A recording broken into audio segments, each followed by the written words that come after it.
Ciao a tutti amici e amiche, benvenuti sul mio canale. Oggi parliamo di questa serie di libri di Colin McCullough della serie Signori di Roma. Colin McCullough è stata una scrittrice e neurologa australiana nata nel 1937 e morta nel 2015. Vediamo brevemente la sua biografia. È di origine paterna irlandese e madre neozelandese in parte maori. Dopo aver terminato gli studi di medicina e aver prestato attività in vari ospedali di Sydney e del Regno Unito, si occupa di ricerca medica negli Stati Uniti, dove inoltre si dedica all'insegnamento. Insegnò neurologia alla Yale Medical School di New Haven, nel Connecticut, per diversi anni. Ritornata in Australia, si stabilì con il marito nell'isola di Norfolk.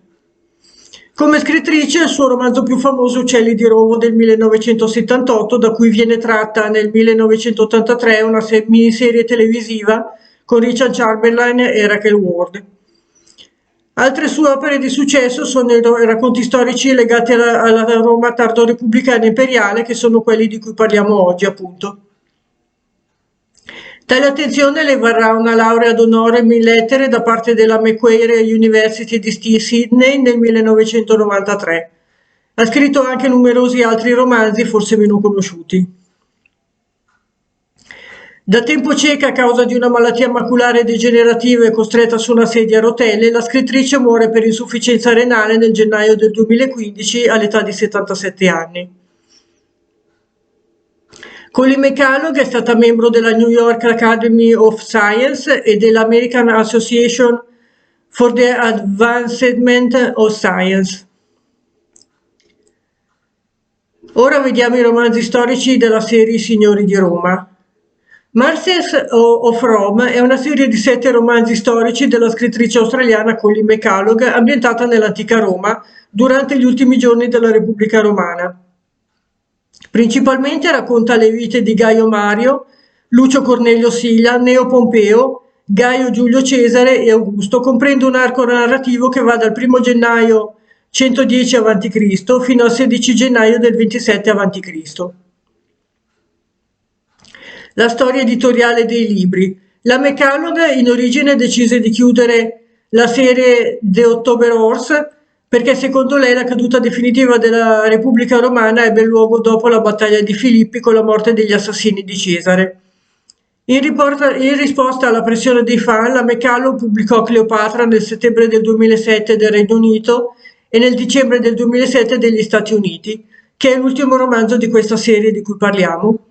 Bob Kerr, ex premier del Nuovo Galles del Sud e fan della serie, fece una campagna per far scrivere all'autrice altri romanzi. La scrittura. Ogni libro della serie presenta un glossario dettagliato, illustrazioni disegnate a mano dei personaggi principali e note di McCullough che espongono dettagliatamente il suo ragionamento per ritrarre determinati eventi in determinati modi. Mi sono resa conto che il libro sarebbe venuto troppo lungo, quindi oggi vi parlerò solo dei 2 primi libri, in seguito farò altri video, in totale sono 7 i libri. Disponibili in Italia da Rizzoli, che vi lascio in descrizione. Sono interessanti perché affrontano sia gli avvenimenti politici dell'epoca sia i personaggi dal lato umano, non tralasciando gli intrecci familiari e personali che influenzano inevitabilmente il destino anche pubblico dei personaggi coinvolti, tra alleanze, rancori, vendetti e quant'altro. Io sono appassionata della storia di Roma, in particolare di questo periodo, e una serie di libri che vi consiglio caldamente. Poi fatemi sapere se sono piaciuti anche a voi. Cominciamo. Il primo libro, I giorni del potere, The First Man in Rome, è il titolo originale, io ho la versione in inglese, l'ho letto in inglese. È un romanzo storico scritto da Colin McCullough e pubblicato nel 1990. È il primo volume della saga ambientato nell'antica Roma. Scopo dichiarato dell'autrice è di riscoprire attraverso una storia avvincente un mondo antico e affascinante, ben lontano dalle immagini dei grandi film di Hollywood. La trama. Inizia a Roma verso la fine del secondo secolo a.C. L'anziano senatore Giulio Cesare, pater familias di una delle più antiche e nobili famiglie patrizie romane, intravide nel matrimonio di sua figlia maggiore Giulia con l'ex pretore Gaio Mario la possibilità di dare nuovo lustro e potere al casato, ormai impoverito e con poche risorse economiche. Gaio Mario è un homo novus della campagna, senza avi illustri ma con un'eccellente reputazione militare e numerose decorazioni. Nelle nozze con la giovane della jazz Giulia Mario trova l'opportunità per un'ascesa politica senza precedenti, secondo le previsioni di un'indovina incontrata in Africa che predice un primo consolato, seguito da altri 5 consecutivi e un ultimo in età avanzata. Nel corso dell'avventurosa scalata al potere di Mario, che conduce brillantemente le campagne militari contro i Cimbri, i Teutoni e i Giugurta, comincia a farsi notare un giovane luogotenente di nobili natali, ma dal passato oscuro e dalle maniere trasformiste e sottilmente crudeli, il patrizio decaduto Lucio Cornelio Silla. Questi, sposo di Giulia Minore detta Giulilla e quindi cognato di Mario, diventa suo questore in occasione del secondo consolato e accompagna il condottiero avviando una progressiva istruzione militare da autodidatta grazie agli insegnamenti di Mario. In questi anni le differenze tra i due si limitano ad emergere senza scavare quel solco profondo che in seguito li vedrà nemici giurati.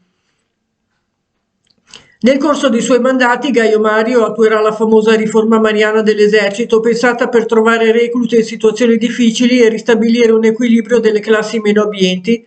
La riforma affronta un tema ignorato degli optimates. La tradizionale legione romana fu concepita per campagne brevi in luoghi molto vicini, mai fuori dalla penisola, per consentire ai cittadini di bassa estrazione sociale di non lasciare troppo tempo all'attività che dava loro sostentamento. Ma quando il potere di Roma cominciò ad espandersi dopo la sconfitta di Cartagine, i romani si ritrovarono ad occuparsi di territori sempre più lontani e le operazioni militari si susseguirono per anni interi. Le fattorie, i negozi, le botteghe venivano sguarnite o affidate alle donne e ai bambini, finendo per essere ceduti per debiti e il legionario tornato a casa scopriva di non averla neanche più, andando ad ingrossare la moltitudine di capitecensi, cioè coloro la cui unica proprietà era la propria vita.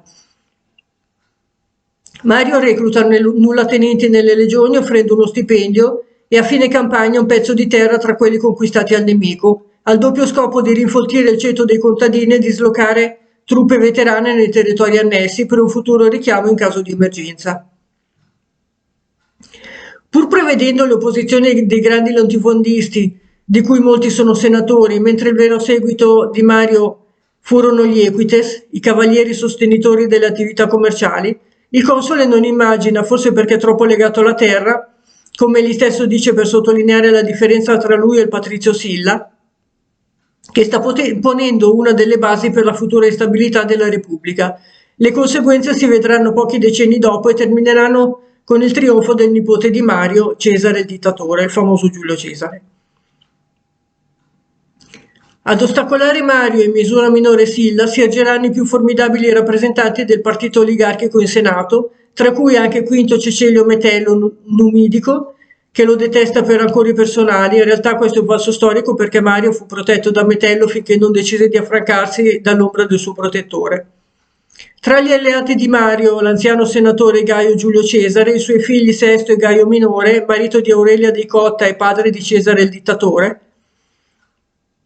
la fedele e intelligente moglie Giulia, il nobile Publio Rutilio Rufo, ex commilitone di Mario e alleato favorito del filosofo Panezio, l'aristocratico ma intelligente Marco Livio Druso, figlio di Druso il censore e genero di Cepione, e il tribuno della plebe Lucio Puleio Saturnino.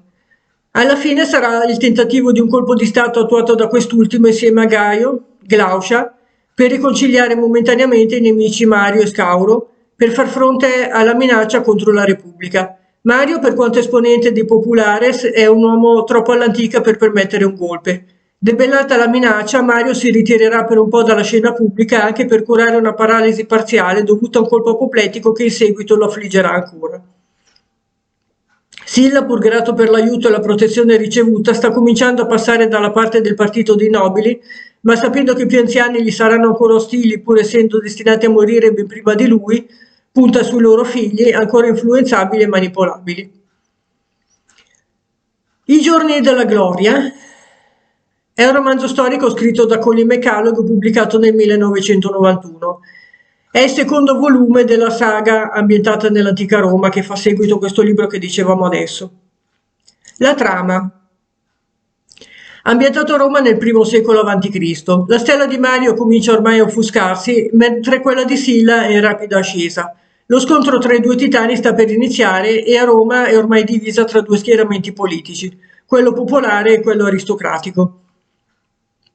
Nel susseguirsi dei colpi di potere tra il vecchio Mario e il sempre più determinato Silla, si intrecciano le vicende politiche e militari dei Romani e in particolar modo del giovane Marco Livio Druso, che è eletto tribuno della plebe intenzionato con la riforma agraria a limitare lo strapotere patrizio. Il suo assassinio porterà allo scoppio della guerra sociale.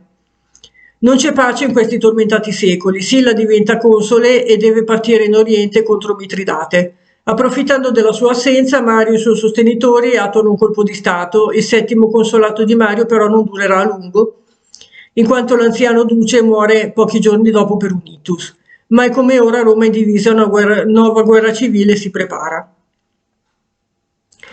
Mentre la storia va avanti, cominciano ad apparire le nuove leve che segneranno il futuro di Roma, ciascuno a suo modo.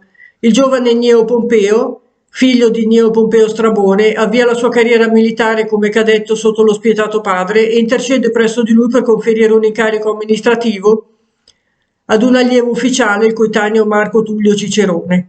Questo è un brillante principe del foro che si è già fatto conoscere come avvocato e diventerà uno dei più noti oratori del suo tempo, ma è assolutamente ignorante in materia militare.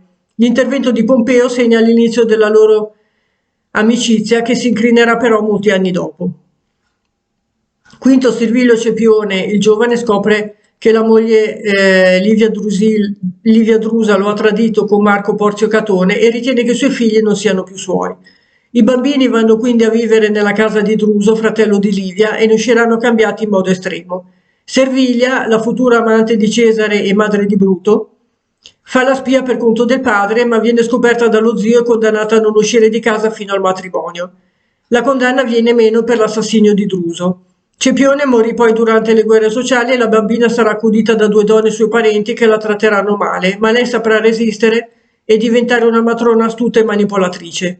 Il piccolo Quinto Servilio e il fratellastro Marco, il futuro uticese, resteranno sempre uniti finché il primo non morirà anni dopo durante una campagna militare e il secondo non riuscirà nemmeno a stargli accanto nelle ultime ore. Intanto la gens Giulia viene colpita dalla tragedia. Alla morte di Mario i fratelli Sesto e Gaio si legano al nuovo capo dei Populares, Cinna, ma entrambi muoiono colpiti da malattie. Sesto, sempre debilitato per l'asma, muore dopo aver contratto una polmonite e Gaio muore allacciandosi un calzare per un ictus al cervello. Il ramo di Sesto è totalmente privo di eredi maschi, di quello di Gaio resta solo l'ultimogenito Gaio, il futuro Cesare dittatore allevato dalla madre Aurelia che fedele al suo ruolo si concentra su di lui, rifiutando persino la richiesta di Silla di essere suo amante, nonostante l'amicizia e l'attrazione tra i due. Per la rabbia Silla ucciderà segretamente Quinto Cecilio Metello Numidico strozzandolo. Il giovane Gaio è anche impedito a seguire la sua strada. Il ragazzo è stato infermiere di Gaio Mario quando costui è stato colpito dal secondo ictus ed ha appreso l'arte della guerra dai racconti dello zio al suo capezzale, ma il vecchio Mario, memore della profezia che indicava il nipote come il più grande romano di tutti i tempi, trova un astuto sistema per tarpargli le ali. Lo fa nominare Flamine di Alis, cioè sacerdote particolare di Giove, ruolo che proibisce di toccare cavalli e oggetti di ferro, incluse le armi, oltre a precludergli la carriera militare ovviamente. Mario si accorda per sposarlo a Cinnilla, la piccola figlia di Cinna, ancora bambina, che sarà la prima moglie di Cesare. Bloccato dalle sue superstizioni e credenze di romano, Cesare non si oppone, nonostante lo desideri ardentemente. La salvezza gli verrà incontro qualche anno dopo per mano dell'ultimo uomo da cui si sarebbe aspettato aiuto. Sconfitto Mitridate, Silla si muove per tornare indietro e riprendersi il controllo di Roma. Bene amici, sto preparando il seguito, spero che il video vi sia piaciuto e mi seguirete anche per i prossimi. Mettetemi un bel like e a presto, ciao!